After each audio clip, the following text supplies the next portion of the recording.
Estamos con Alejandro Marchesán, quien ha estado disertando aquí en el Congreso de GITEP a un auditorio de productores y a un auditorio muy técnico sobre cuestiones que en general para ellos son bastante nuevas seguramente y que tienen que ver con la gestión de la gestión de las empresas, el liderazgo, la rentabilidad integral en el siglo XXI. Hablabas de que el siglo XXI nos enfrenta a una serie de cambios en las reglas del juego. ¿Cuáles son esos cambios? Primero lo de la rentabilidad, ¿no? Todos nosotros estamos acostumbrados a pensar en la rentabilidad como ese margen que queda entre lo que yo produzco y lo que vendo, que sigue siendo así. Eso naturalmente es como las empresas se arman y el sentido que tienen para poder existir como tales. Traemos una ampliación a esta idea que le llamamos rentabilidad integral, donde se empiecen a pensar algunas cosas nuevas que también son valores agregados como rentabilidad para la empresa, para las personas. Ejemplo, el clima organizacional, cómo las personas se encuentran trabajando en su ánimo, con sus ganas. ¿Cuál es la actitud? Muchas veces nos encontramos quejándonos, cuando no reclamando que la persona tenga más compromiso o más actitud. Bueno, el que una persona no tenga esa actitud, no tenga ese compromiso, digo yo, es la ausencia de una rentabilidad integral para la organización, pero también para la persona, porque no es lo mismo hacer esta entrevista que estás haciendo vos con una actitud y con ganas que hacerla sin ganas. Por lo tanto, vos podrías hacer esta entrevista cobrando un salario por eso, pero no hacerlo con ganas. Entonces tenés una rentabilidad lineal, pero no integral. Hacen falta unos líderes diferentes en esta nueva forma de entender la empresa y con estos cambios que están aconteciendo. ¿Cuáles son las características que tiene que tener un líder en una empresa para justamente generar esto, digamos, en la gente, que se logre una rentabilidad integral? Es la clave. El tema del liderazgo lo ha sido históricamente. Lo que pasa es que hoy le ponemos más foco a lo que sucede en el mundo de las empresas en cuanto al rol de los líderes. Hoy los líderes no alcanza con que simplemente le digan a la gente lo que tienen que hacer y después supervisar que se haga bien. Probablemente eso se tenga que seguir haciendo, pero agregar la capacidad del líder de tener la sensibilidad de poder escuchar a las personas. El líder del siglo XX decía, el líder del siglo XXI va a seguir diciendo, pero en un contexto de sensibilidad y de escucha. Esto de prestarle atención, como decíamos en la conferencia, no solo a que la persona tiene una necesidad de trabajar y recibir un salario, sino que tiene expectativas de vida, expectativas familiares. El otro día estamos en una organización donde un empresario también del mismo ámbito de la comunidad agroalimentaria estaba muy preocupado porque su encargado más importante no quería ir a vivir a una zona del campo y no sabía qué hacer, le aumentó el sueldo y él no quería ir y no entendía por qué no quería ir. Resulta ser que después de abrir una conversación y escucharlos, no quería ir al campo porque en el campo no tenía antena de internet y los niños para estudiar, como estaban estudiando en la escuela con una netbook, estaban muy tristes por no tener esa posibilidad. Pero nunca se lo pudo decir al dueño y el dueño no lo pudo adivinar. Por lo tanto, el líder del siglo XXI tiene que crecer en la sensibilidad de escuchar a las personas, porque probablemente la solución es mucho más simple de lo que nos imaginamos, y no todo pasa por dinero. Bien, esa es la pregunta. Digamos, el salario no siempre, aumentar el salario no siempre es suficiente motivación para la participación de los operarios, de los empleados.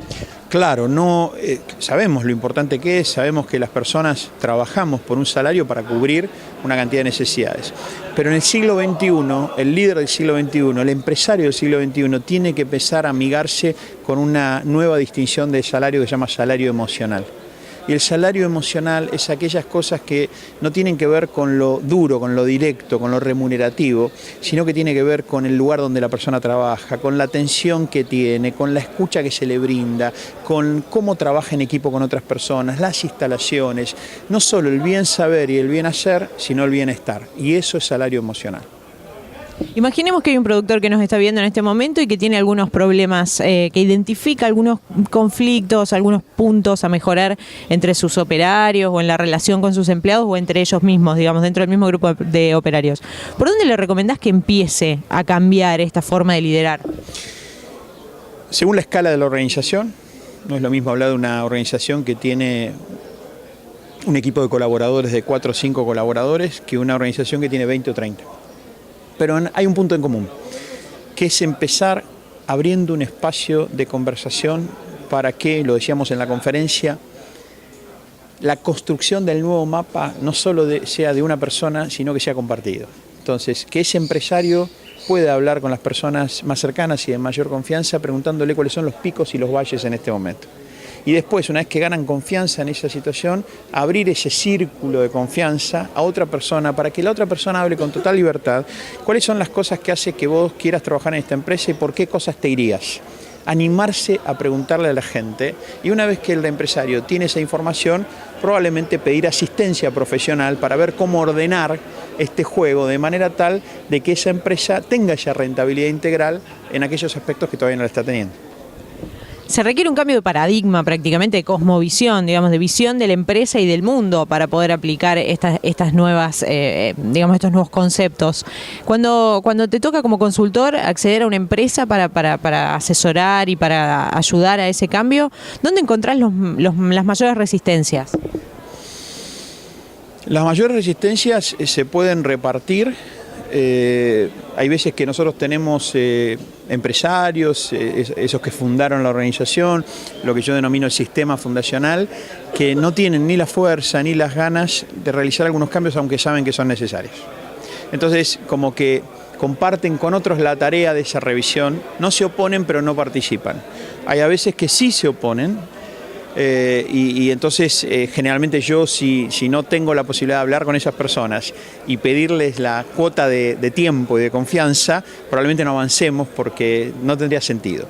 Y después está que tenemos empresarios que tienen esa cosmovisión que vos decís, casi que la traen con ellos por ser emprendedores, encuentran resistencia en los espacios medios, porque están muy cómodos. Porque de nuevo, con esta rentabilidad lineal, una persona que tiene un buen salario, sabe lo que hace, lo hace todos los días igual, viene el empresario que quiere innovar, que quiere ser creativo y encuentra resistencia en los espacios medios. Ahí el camino es más sencillo. ¿Por qué? Porque un líder, un empresario que hace la declaración y asume el compromiso de avanzar en un proceso de aprendizaje, como decíamos en la conferencia, con adultos y sostiene el proceso, es mucho más sencillo trabajar con aquellas otras resistencias. Depende dónde esté la resistencia ubicada, ¿no? Alejandro, muchísimas gracias, muy amable. Ha sido un placer, muchas gracias.